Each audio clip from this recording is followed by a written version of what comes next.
കഴിഞ്ഞ ദിവസം വൈകിട്ട് മൈമുനയും മറ്റൊരു യുവാവും കൊല്ലങ്കോട് സ്വദേശിയായ ജോത്സ്യന്റെ വീട്ടിലെത്തി.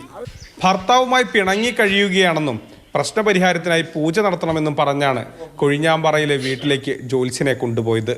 നിരവധി കേസുകളിൽ പ്രതിയായ പ്രതീഷിന്റെ വീട്ടിലേക്കാണ് ജോത്സ്യനെ കൊണ്ടുപോയത്. പൂജ ചെയ്യാനുള്ള ഒരുക്കത്തിനിടെ പ്രതീഷും ഒരു സംഘം യുവാക്കളും ഇയാളെ മർദ്ദിച്ചു.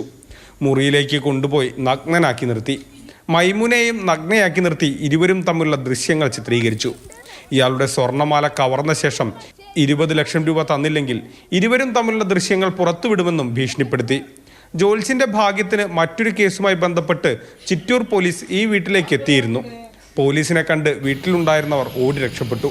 പിന്നീട് ജോത്സ്യൻ കൊഴിഞ്ഞാമ്പാറ പോലീസിന് നൽകിയ പരാതിയിലാണ് മഞ്ചേരി സ്വദേശി മൈമുനയും പാറക്കൽ സ്വദേശി ശ്രീജേഷും പിടിയിലായത്. ഒരു സ്ത്രീ അടക്കം 6 പേർ ഒളിവിലാണ്. ഇവർക്കായുള്ള അന്വേഷണം ആരംഭിച്ചതായും പോലീസ് പറഞ്ഞു.